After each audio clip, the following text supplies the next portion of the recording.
I've been trying to think of ways to get back into selling some smalls in the shop or online for some extra cash, especially this time of year. It's always nice to have another income on top of what you're already doing. And I've seen a lot of videos on YouTube with people that have great success selling smalls online. I've never had that success.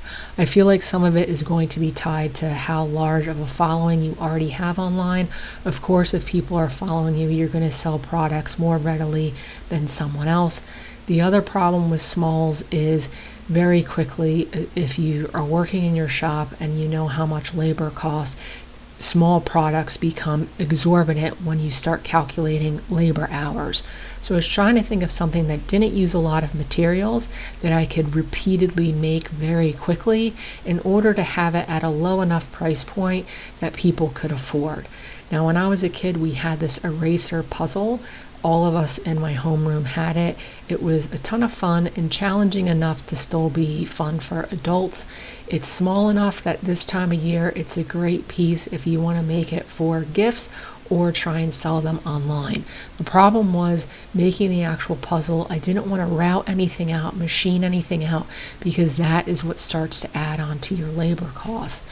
So looking at the puzzle, I broke it down into a 4x4 cube on each side so I could glue together individual pieces and those would create my shapes. It would eliminate almost all of the labor.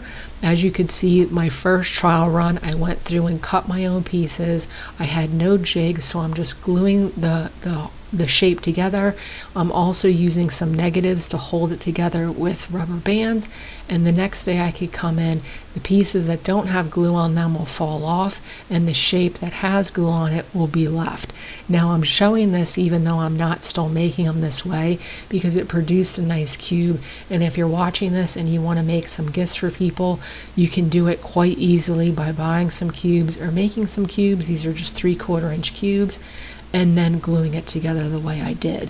But in order to make it easily repeatable and more uniform, I actually found that you can buy pre-cut 3/4 inch cubes on Amazon.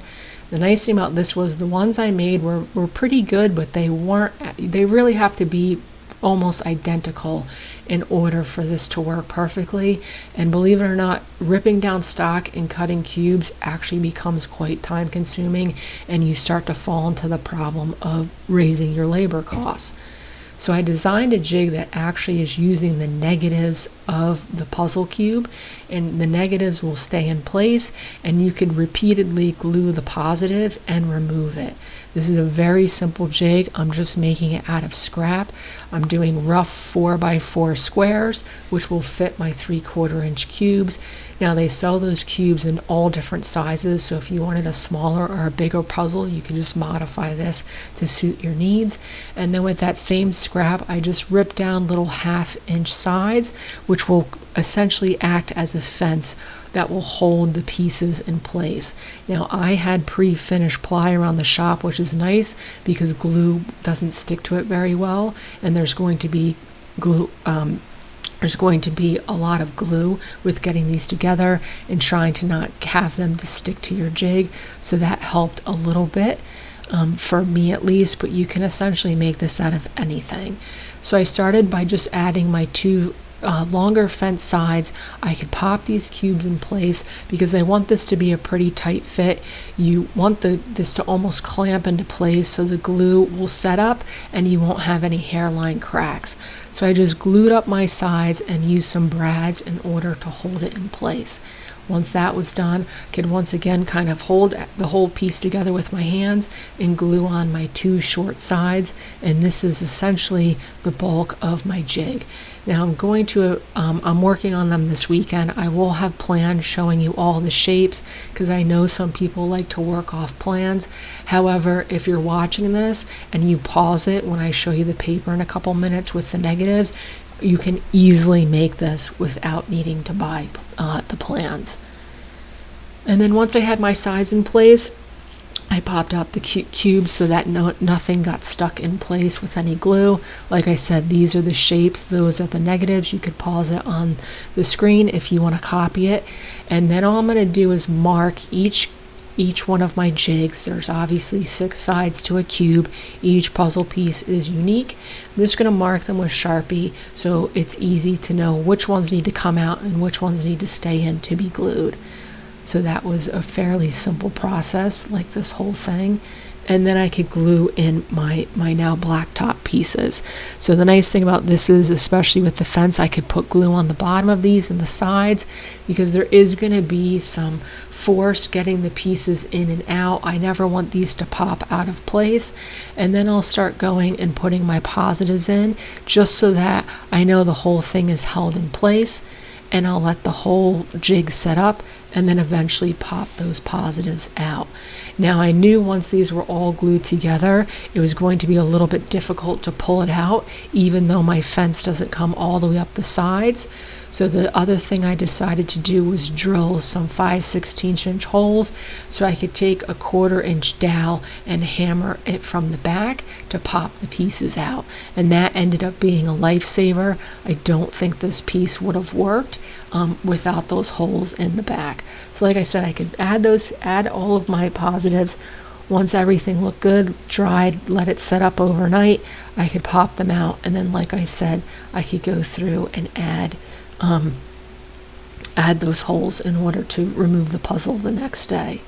And obviously making a jig is going to be time for a project, but for something like this, I don't calculate making a jig as part of the process because I only have to make it once, but I did keep track of my hours for how long it took to glue up the puzzle as well as sand it, because if you're making price points for objects, the hardest part is paying yourself. I still struggle with that with custom furniture, but especially for smalls, you don't want to get in the habit of underpricing your work, because my problem with smalls is, logistically speaking, the thought process of having to sell 200 of something to pull a decent profit becomes very overwhelming.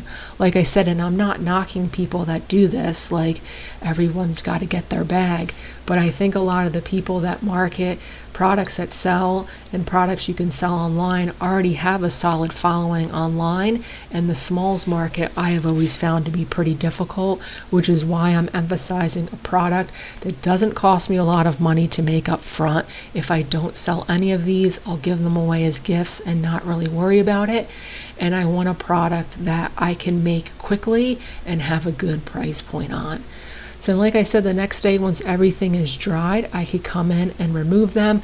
I used a bolt the first time around, but it actually marked the surface. So I used a dowel after that, and I wanted to put wax on the inside of the jig so they popped out really easily.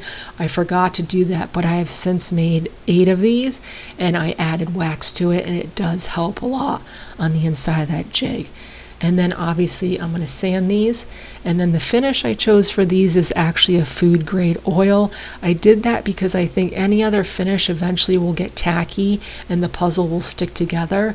This is actually a really nice fit. It's nice and square. You can see there's little hairline cracks that can't really be helped, but in general it fits together quite tightly and nicely. And if I put a finish on there, I think I'd have a little bit of a problem. So then at this point you have to crunch some numbers. Those cubes for that bag were a little over $35.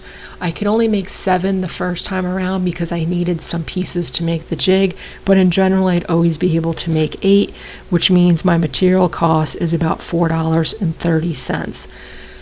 To make these and sand them took roughly 20 minutes, which means I can make 3 of them an hour. So going off of 60 minutes, if I want to make $30 an hour, I would have to sell these for $10 in labor, $5 in material. I could do 3 an hour, so 10 times 3 is obviously 30, plus the material cost, like I said, 15. If you wanted to make something more like $60 an hour, which is most likely going to be more reasonable for smalls, it would be $20 because I can make 3 of them in an hour for $60, and then I would add roughly $5 onto that for material costs, which would be $25 per cube, which, looking at it, is a more reasonable cost, and you're making essentially $60 an hour. Am I going to be able to retire on this project? No, but it kind of fulfilled a lot of things I was looking for to start selling some smaller stuff outside of the shop.